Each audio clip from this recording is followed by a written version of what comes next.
Good morning eight class. सब बच्चे अपनी पढ़ाई कर रहे हैं, पढ़ाई में ध्यान दे रहे हैं अपना। एट क्लास में आपको 7 चैप्टर्स तक कंप्लीट पढ़ा चुकी हूँ। पिछला चैप्टर अपना था conservation of plants and animals. I hope आप सबको समझ में आ गया होगा चैप्टर। और आज हम पढ़ेंगे chapter number 8, cell structure and function. जैसा कि आपको नाम से पता है, सेल क्या होती है। हमारा पूरा शरीर, हमारा या किसी भी लिविंग ऑर्गेनिजम्स का जो पूरा बॉडी जो होती है वो किस चीज़ की बनती है? सेल्स की बनी हुई होती है। Cell is the structural and functional unit of our life. Functional unit of all living beings. जितने भी लिविंग बींग्स हैं उनकी स्ट्रक्चरल और फंक्शनल यूनिट होती है सेल। जितने भी लिविंग ऑर्गेनिजम्स होते हैं वो छोटी या बड़ी सेल से ही मिलकर बनते हैं। इस तरह से कुछ एनिमल्स ऐसे होते हैं जो इतने छोटे होते हैं जो हम अपनी नेकेड आइज से नहीं देख सकते हैं। उनको देखने के लिए हमको माइक्रोस्कोप की जरूरत होती है। और कुछ इतने जाइंट होते हैं, इतने लार्ज होते हैं, बहुत ही ज़्यादा बड़े होते हैं, तो साइज वेरिएशन बहुत ज़्यादा होता है। सभी सेल से मिलकर बने होते हैं। अब सबसे पहले सेल की डिस्कवरी किसने की? रॉबर्ट हुक नाम के साइंटिस्ट थे। उन्होंने एक कॉर्क के थिन स्लाइस ऑफ कॉर्क अपने खुद के द्वारा बनाए गए माइक्रोस्कोप से देखा तो उसमें हनी कॉम्ब की तरह उनको छोटे छोटे बॉक्सेस दिखाई दिए, जिसको उन्होंने नाम क्या दिया? सेल नाम दिया। और उसके बाद तो फिर बहुत साइंटिस्टों ने अपने अच्छे जो इलेक्ट्रॉन माइक्रोस्कोप वगैरह थे उसमें फिर सेल की सारी स्ट्रक्चर डिस्कवरी सब कुछ हुई बाद में। लेकिन सबसे पहले सेल को किसने डिस्कवर किया? रॉबर्ट हुक ने डिस्कवर किया। अब है the cell in living organisms can be compared with bricks in a building. जैसे अपने कोई बिल्डिंग बनाते हैं तो ब्रिक्स इस तरह से ही होती है ना, जैसे ये ब्रिक्स है तो इस तरह से ही होती है ना। तो ये जैसे ब्रिक, एक दीवार पूरी ब्रिक्स से मिलकर बनी होती है, इस तरह से ही सेल से हमारा शरीर, इस तरह से ही सेल्स हमारे शरीर में अरेंज्ड रहती हैं। ये कुछ साइंटिस्टों ने इसका कंपैरिजन इससे किया। इस तरह से cell is a basic structural unit of all living organisms.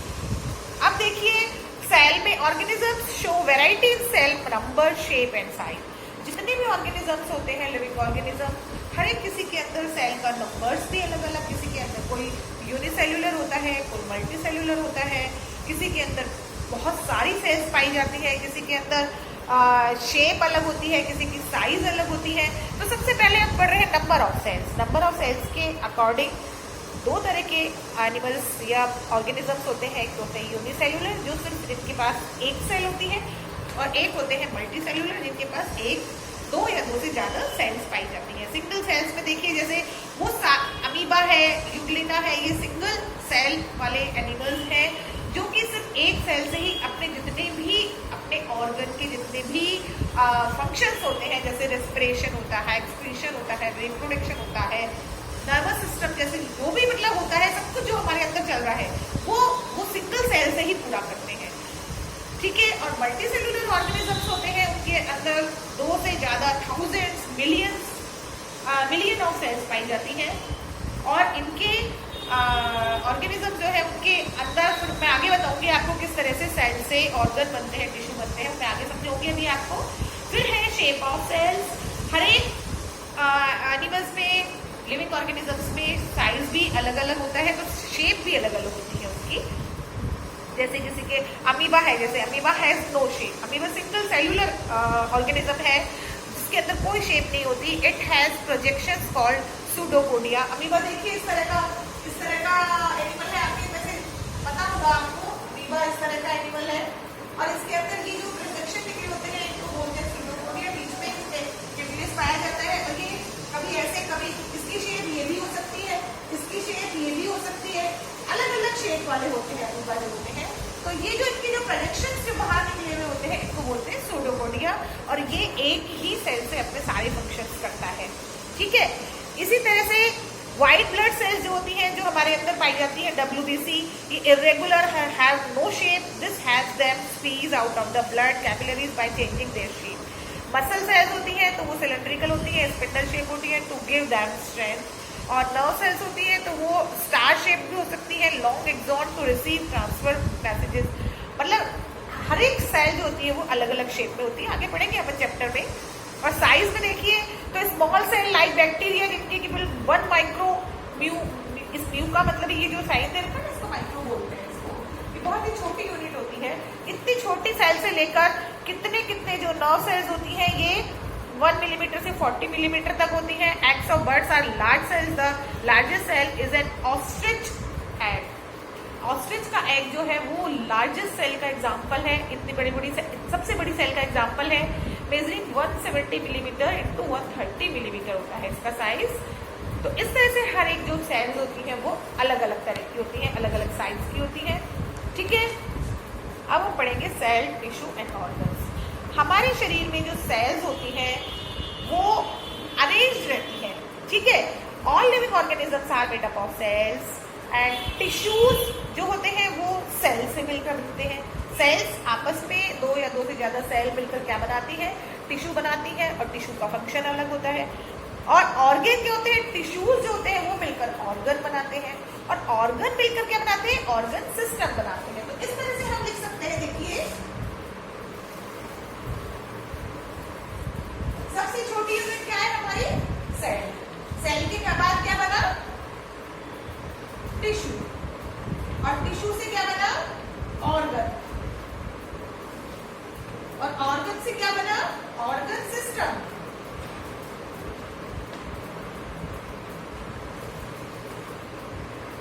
और ऑर्गन सिस्टम ने क्या बनाया, बॉडी बनाई पूरी। ठीक है, तो ये इस तरह से होता है। बॉडी से क्या बनती है, फिर सेल बनती है। बॉडी में क्या पाई जाती है, सेल्स पाई जाती है। इस तरह से देखिए हमारे शरीर में सबसे छोटी यूनिट सेल है। सेल 2 या 2 से ज्यादा सेल मिलकर टिश्यू का फॉर्मेशन करती है, और टिश्यूज मिलकर ऑर्गन का, जैसे हमारे eyes, nose, ear, fingers, hands, legs, stomach, liver, जो हमारे शरीर के अंदर अंदर बाहर सब सेल से मिलकर बने हुए हैं। तो ये ऑर्गन्स बनते हैं टिश्यू से मिलकर, और कुछ पर्टिकुलर ऑर्गन आपस में मिलकर ऑर्गन सिस्टम बनाते हैं। जैसे हमारा रेस्पिरेटरी सिस्टम होता है, रेस्पिरेटरी सिस्टम में हमारे माउथ भी होता है, नोज भी होती है, और हमारे ये ट्रकिया, हमारे लंग्स होते हैं, ये सब रेस्पिरेटरी सिस्टम में आते हैं। ऐसे हमारे डाइजेस्टिव सिस्टम में क्या होता है, माउथ में हमारी टंग आती है, टीथ आते हैं, एलिमेंट्री कैनाल होती है हमारी, हमारा स्टमक होता है, स्टमक के बाद इंटेस्टाइन होती है, और रेक्टम होता है। ये सारे के सारे मिलकर क्या बनाते हैं, हमारे शरीर में डाइजेस्टिव सिस्टम बनाते हैं। इस तरह से ब्रेन के जितने भी हैं वो सब हमारा नर्वस सिस्टम बनाते हैं, और हमारी जो मसल्स है सारा मिलकर क्या बनाती है, वो हमारे नर्वस सिस्टम का फॉर्मेशन करती है। और सर्कुलेटरी सिस्टम बनता है आर्टरीज और वेन से मिलकर। इस तरह से हमारे शरीर में टिश्यूज मिलकर आपस में ऑर्गन, ऑर्गन आपस में मिलकर ऑर्गन सिस्टम, और सारे ऑर्गन सिस्टम को अगर जोड़ दिया जाए तो हमारा फॉर्मेशन होता है, मतलब किसी भी लिविंग ऑर्गेनिज्म का फॉर्मेशन होता है। अब हम पढ़ेंगे यहाँ पार्ट्स ऑफ ए सेल। देखिए मेनली किसी भी सेल के 3 पार्ट्स होते हैं। एक तो सबसे बाहर आउटर मेम्ब्रेन होती है, उसको सेल मेम्ब्रेन या प्लाज्मा मेम्ब्रेन बोलते हैं। उसके बीच में न्यूक्लियस पाया जाता है, और साइटोप्लाज्म। तो इस तरह से सेल के 3 पार्ट होते हैं। देखिए कौन कौन से हैं, मैं आपको बताती हूँ। जैसे ये एक सेल है, ये इस तरह की एनिमल सेल होती है, इसके बीच में न्यूक्लियस होता है। तो ये तो होती है हमारी सेल मेम्ब्रेन या प्लाज्मा मेम्ब्रेन, कुछ भी बोल सकते हैं इसको। ये होता है हमारा न्यूक्लियस, और न्यूक्लियस से लेके यहाँ तक का बीच का जो सारा पार्ट है, ये पार्ट पूरा, ये कहलाता है साइटोप्लाज्म। ठीक है, साइटोप्लाज्म। तो इस तरह से ये सेल मेम्ब्रेन, ये न्यूक्लियस, और ये जो बीच वाला पूरा पार्ट है, ये कहलाएगा साइटोप्लाज्म। और सेल मेम्ब्रेन के अगर न्यूक्लियस को भी ऐड कर दिया जाए तो ये पूरा पार्ट कहलाता है प्रोटोप्लाज्म। तो प्रोटोप्लाज्म और साइटोप्लाज्म, इन दोनों में क्या डिफरेंस हुआ? प्रोटोप्लाज्म जो है विद न्यूक्लियस है, सेल मेम्ब्रेन का सारा अंदर का जो पार्ट है वो प्रोटोप्लाज्म है, और न्यूक्लियस और सेल मेम्ब्रेन के जो बीच वाला पार्ट है जिसमें कि सारे सेल ऑर्गेनल्स पाए जाते हैं, वो साइटोप्लाज्म है। आया समझ में आपको? ठीक है, तो इस तरह से सेल के पार्ट्स होते हैं। अब है all cells are bound with a membrane, ये मैंने बताई दिया आपको। ये एनिमल सेल होती है इस तरह की, और इस तरह की जो होती है ये प्लांट सेल होती है। देखिए प्लांट सेल कैसी होती है,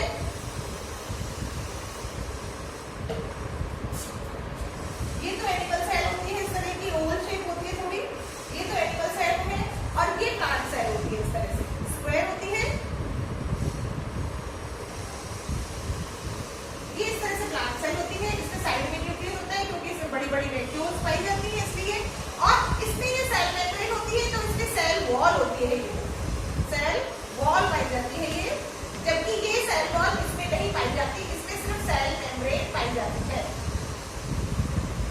ठीक है ना, इसमें सेल वॉल भी पाई जाती है, इसमें सेल वॉल नहीं पाई जाती है, इसमें सिर्फ सेल मेम्ब्रेन पाई जाती है। और ये सेल वॉल जो होती है ये सिर्फ प्लांट सेल में होती है, जो कि सेल को प्रोटेक्ट करती है किसी भी बाहर की इंजुरी से, या कोई ऐसा एक्सट्रीम क्लाइमेट आता है उससे, इन चीजों से इनको प्रोटेक्ट करती है। समझ में आया आपको? ठीक है। अब ये न्यूक्लियस जो होता है ये इसमें साइड में होता है प्लांट सेल में, और इसमें बिल्कुल सेंटर में होता है। ये क्यों होता है? क्योंकि इसमें बड़ी बड़ी वैक्यूल्स पाई जाती है जो कि इसको पेरिफेरी की तरफ शिफ्ट कर देती है, जबकि एनिमल सेल में छोटी छोटी सी वैक्यूल्स पाई जाती है, ज्यादा बड़ी वैक्यूल्स नहीं होती है, इसलिए सेंटर में न्यूक्लियस पाया जाता है। ठीक है, तो दो डिफरेंसेस हो गए ना ये सेल इसके दोनों के। अब देखिए other structures present in a cell, the cytoplasm contain a number of structures called cell organelles. कोई भी ये साइटोप्लाज्म होता है बीच वाला, ये बीच वाला पार्ट होता है, इसमें बहुत सारे सेल ऑर्गेनल्स पाए जाते हैं जो हमारे डिफरेंट फंक्शंस में पार्टिसिपेट करते हैं।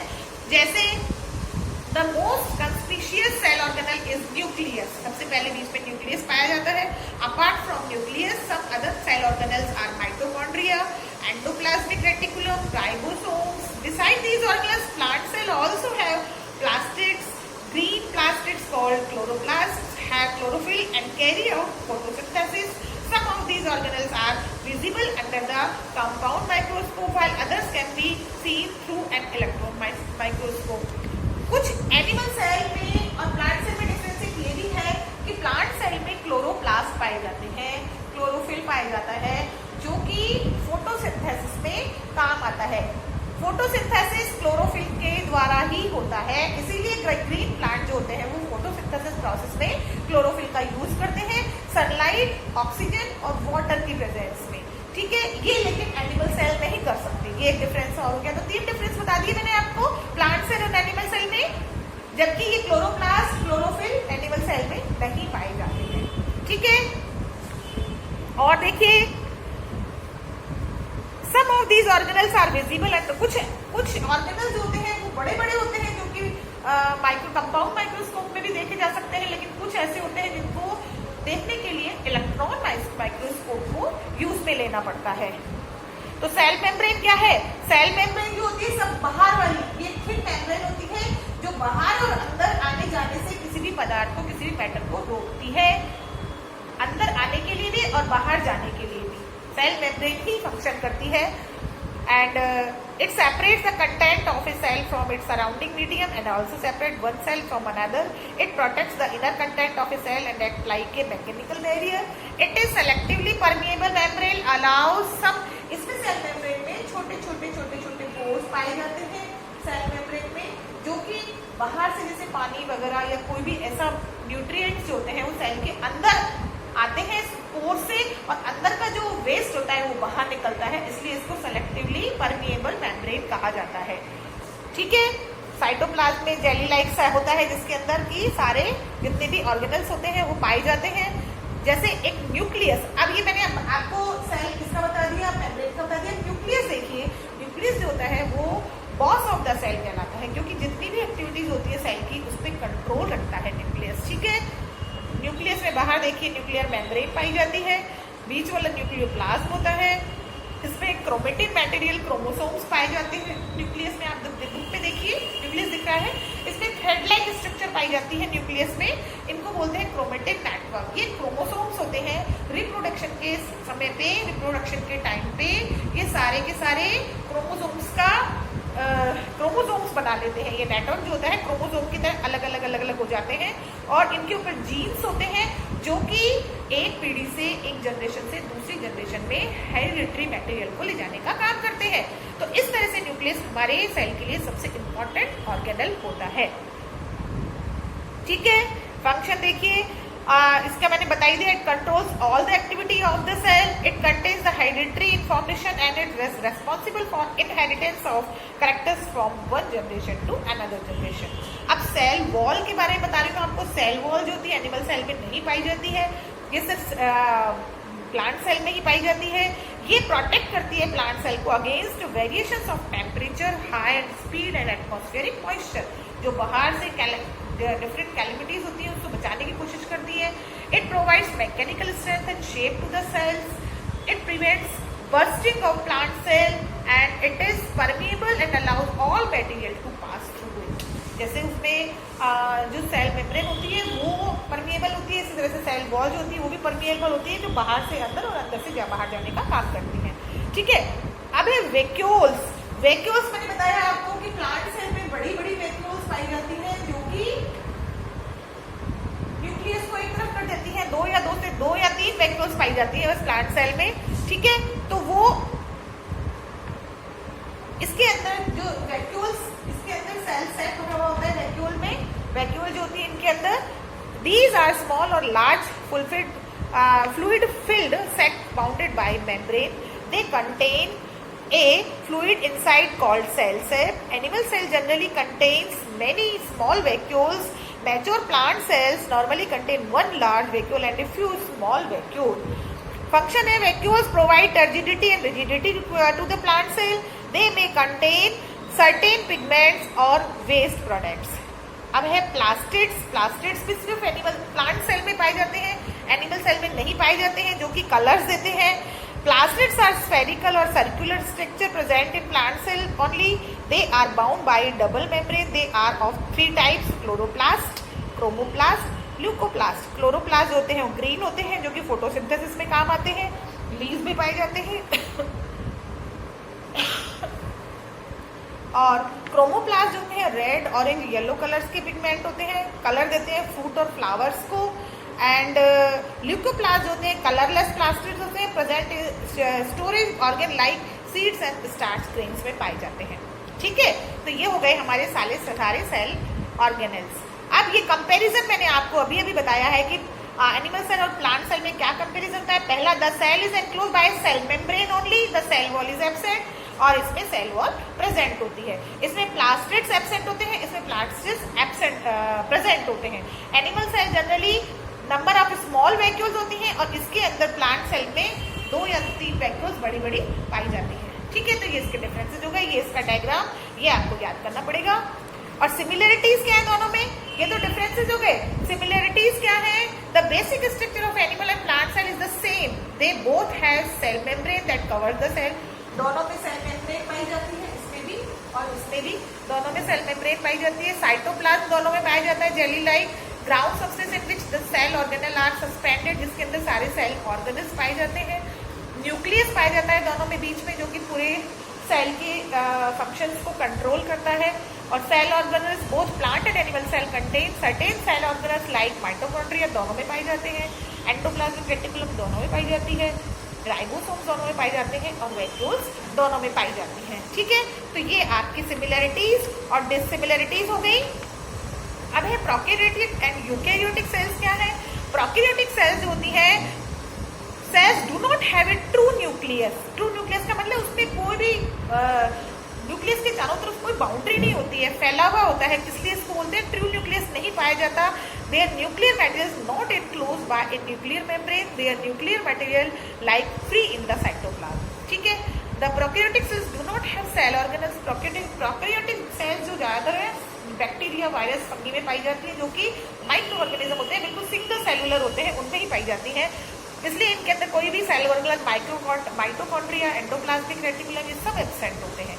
Organisms have prokaryotic cells are called prokaryotes. Prokaryotes are supposed to have originated on Earth much before the plant and animal cell.